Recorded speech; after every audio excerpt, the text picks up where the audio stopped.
सुनिए, मैं कल सूर्यांश को लेकर अपने घर आ रही हूँ। सुमन ने भर्राए गले से अपने पति से कहा। लेकिन हुआ क्या? तुम तो 1-2 महीने तक रुक कहा था, पर अब यहाँ मैं एक पल भी नहीं रुक सकूंगी, कहकर उसने अपने पति की बात सुने बिना ही फ़ोन डिस्कनेक्ट कर दिया और अलमारी से अपने और बेटे के कपड़े निकालकर ट्रॉली बैग में रखने लगी। शहर के एक बड़े बिजनेसमैन की बेटी थी सुमन। उससे बड़े 2 भाई और एक दीदी थी। घर भर की लाडली और अपने पिता की दुलारी थी वह। उसके पिता ने अपने बच्चों को विद्या रूपी धन देने में जरा भी कटौती नहीं की थी। उसके दोनों भाई पिलानी के बोर्डिंग स्कूल में पढ़े और अपनी दीदी के साथ उसने भी शहर के बेस्ट स्कूल कॉलेज से अपनी पढ़ाई पूरी की थी। पढ़ाई पूरी करके दोनों भाई अपने पिता के बिजनेस में हाथ बटाने लगे। बीए करते ही उसकी दीदी की शादी एक डॉक्टर से हो गई और वो अपने ससुराल जाकर अपनी गृहस्थी में व्यस्त हो गई। वह भी अपनी आगे की पढ़ाई पूरी करने लगी। उसके पिता ने कभी भी धन को महत्व नहीं दिया। वे जो भी कमाते अपने परिवार की सुख सुविधाओं और बच्चों की खुशियों पर खर्च कर देते थे। उनके लिए रिश्ते और अपनों का प्यार महत्वपूर्ण था, लेकिन उसकी माँ, उसके लिए तो पैसा ही सब कुछ था।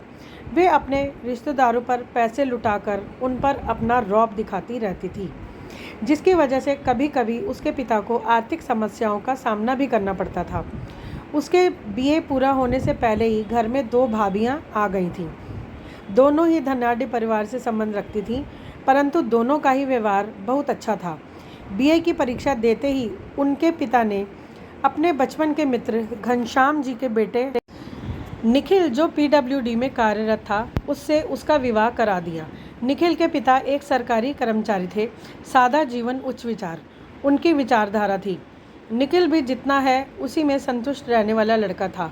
फिजूल खर्ची और दिखावा करने में वह ज़रा भी विश्वास ना करता था। इसलिए सुमन की शादी में उसके ससुराल से जो भी कपड़े गहने आए थे, वो उसकी भाभियों को पसंद नहीं आए। उन्होंने अप्रत्यक्ष रूप से सुमन के ससुराल वालों को ताने मारे, जो निखिल को बहुत बुरा लगा, परंतु उन्होंने सुमन से कुछ नहीं कहा। विवाह के बाद जब सुमन पहली बार मायके आई तो उसने सबको उपहार दिए, जिसे देखकर उसकी दीदी बोली, ये क्या उठा कर लाई है तू? इससे अच्छे तो मेरे घर के नौकर पहनते हैं। पहनते होंगे दी, लेकिन मेरे ससुर ने भी तो अपनी तरफ से अच्छा ही दिया है। घर में सास है नहीं, तो उन्हें जैसा समझ आया दिया। उसने अपनी दीदी को समझाने का प्रयास किया। तभी वहाँ माँ आ गई और उन्होंने भी उपहार देकर उसके ससुर का खूब मजाक बनाया। उसे अच्छा नहीं लगा। वह अपने पिता के पास जाकर रोने लगी तो उन्होंने उसे समझाया, देखो बेटी, अपनी माँ और दीदी के स्वभाव को तो तुम जानती ही हो। कमियाँ निकालना तो उनकी पुरानी आदत है। तुम्हारे लाए सभी उपहार मुझे तो बहुत पसंद है। फिर तो उसके चेहरे पर मुस्कुराहट आ गई। अगले दिन वह नाश्ता करने बैठी तो बड़ी भाभी बोली, सुमन, पेट भर के सैंडविच खा ले। तुम्हारे ससुराल में तो ये सब बनने से रहा। सुनते ही दीदी और छोटी भाभी हा हा करके हंसने लगी। वह रुहासी हो गई तो छोटे भैया बोले, हम लोग तो तेरे से मजाक कर रहे थे। मजाक? इस घर की तो बेटी थी वह, और एक ही दिन में वह मजाक की वस्तु बन गई। ना जाने क्यों उसे वह घर अब पराया सा लगने लगा था। यह तो अच्छा हुआ कि निखिल ज़रूरी काम कहकर तुरंत लौट गए थे, वरना ये सब देखते सुनते तो उन्हें एक बार को तो उसका मन ऐसा किया कि कल ही वापस चली जाए। लेकिन फिर वहाँ पापा जी ससुर को क्या कहती? मायके की शिकायत? नहीं नहीं, उसे तो अपने पिता और ससुर दोनों के ही सम्मान को बचाना था। आखिर दोनों ही तो उसके अपने थे। 2 दिनों के बाद जब वह अपने ससुराल जाने लगी तो किसी ने भी उसे रोकने की कोशिश नहीं की, ना माँ ने और ना ही भाभी ने। शायद वह अब उनके लिए एक बोझ बन गई थी। हाँ, उसके पापा की आंखें ज़रूर नम थीं। अपनी आंखों से बहते आंसू को छिपाती हुई वह गाड़ी में बैठ गई और रास्ते भर यही सोचते रही कि क्या सभी का मायका ऐसा ही होता है। कितने उत्साह से वह यहाँ आई थी, लेकिन क्या रिश्तों से अधिक हैसियत का महत्व है? उसने सोच लिया कि अब वह यहाँ कभी नहीं आएगी। लेकिन मायका का मोह किसी लड़की से छूटता नहीं है। कुछ महीनों के बाद उसे मालूम हुआ कि उसके पिता को पक्षघात, लकवा मारना हुआ है। तब वह अपने को रोक नहीं ना सकी। सोचा कि अपनों से नाराज़गी कैसी। वह पिता से मिलने निखिल के साथ अपने मायके आ गई। इशारे से ही अपनी बेटी से बात करके वे बहुत खुश हुए। रात को डिनर के लिए घर के सभी लोग डाइनिंग टेबल पर खाने बैठे थे। डिनर के बाद छोटी भाभी सभी को स्वीट डिश में रसमलाई देने लगी। निखिल के हाथ में भी रसमलाई का बाउल दिया गया। उसने रसमलाई का पहला टुकड़ा मुंह में डाला ही था कि बड़ी भाभी ने उसे टोक दिया। जी भर के खा लीजिए निखिल जी, आपकी सैलरी में तो ये सब खाना संभव ही नहीं होगा। बेचारी हमारी सुमन, उसे तो रसमलाई बहुत पसंद है। लेकिन व्यंग से वे मुस्कुराई। बड़ी भाभी ये क्या कह रही हैं आप? गुस्से में सुमन चीख पड़ी। तब तक तो निखिल बाउल टेबल पर रख चुका था। मुंह का निवाला भी वॉश बेसन में निकालकर वह कमरे में आकर अपना बैग लिया और सुमन से बोला, मैं जा रहा हूँ, तुम्हारा जब जी चाहे आना। इतनी रात को सुबह चले जाइएगा। लेकिन निखिल सुमन की बात सुने बिना ही बाहर निकल गया। पति का अपमान सुमन से बर्दाश्त नहीं हुआ। वह माँ से बोली कि निखिल भी तो इस घर के दामाद है माँ। भाभी जीजा जी का बड़ा आदर करती हैं, फिर निखिल का क्यों नहीं? मुझे भी वो लोग जब तब किसी न किसी बात पर ताने देती हैं। ऐसा क्यों माँ? तेरी गलत फहमी है। सलहज नंदोई के बीच तो हंसी मजाक चलता ही रहता है। और फिर देख, तेरी भाभियाँ और तेरे जीजा जी निखिल से उम्र और हैसियत में बड़े हैं। कुछ कह भी दिया तो निखिल को तो गुस्सा नहीं करना चाहिए था। माँ ने भी निखिल को ही गलत ठहराया। वह उसके लिए असहनीय था। ये कैसे रिश्ते हैं जो इंसान की हैसियत के अनुसार बदल जाते हैं? मेरी ही माँ है, मेरी ही बहन है, इन्हीं के साथ मेरा बचपन बीता है और आज इन्हें मेरे से तनिक भी लगाव नहीं।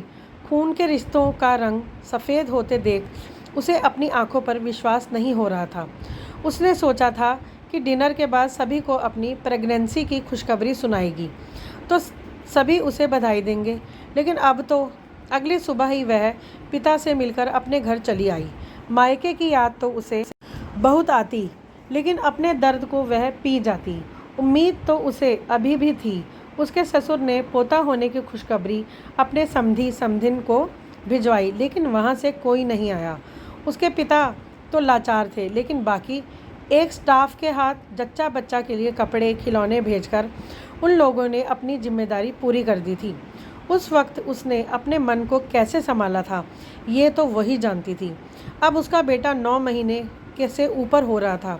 चाहती थी कि उसके पिता अपने नाती से मिलें, लेकिन पिछला अनुभव याद कर वह मन महसूस कर रह जाती थी। उसकी इच्छा को निखिल और उसके ससुर ने महसूस किया। एक दिन निखिल ने ही कहा, चलो तुम्हारे पापा से मिलाते हैं। लेकिन भाभी, उसने आपत्ति जताई तो निखिल मुस्कुराए, जैसे कह रहा हो इट्स ओके। इस बार मायके में उसे देखकर सभी बहुत खुश हुए। सूर्यांश को सबने हाथों हाथ लिया था। निखिल जाने लगे तो वह हंसते हुए बोली थी कि महीने भर से पहले मैं यहाँ से नहीं हिलूंगी। उस दिन वह बहुत खुश थी। भाभीियों ने कोई कटाक्ष नहीं किया और माँ भी चुप थी। अगले दिन जब वह सूर्यांश को पिलाने के लिए दूध लेने किचन में जाने लगी तो उसने सुना, भाभी आप तो कह रही थी सुमन टिकेगी नहीं, पर देखिए लगता नहीं कि महीने भर से पहले जाएगी। पहले तो अकेली थी और अब तो उसका पिल्ला। छोटी भाभी बोली तो बड़ी कहने लगी, अरे मेरी किट्टी का क्या होगा? कमरे में अगर आग धमकी तो इसका मिडिल क्लास परिचय देकर मुझे अपनी हंसी उड़वानी पड़ेगी। यार, इसके जाने का कोई इंतज़ाम। इसके आगे वह सुन ना सकी।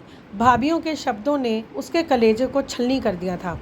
खोखले रिश्तों को की सच्चाई सुनकर उस आंखों पर से मायके के मोह का आवरण उतर गया।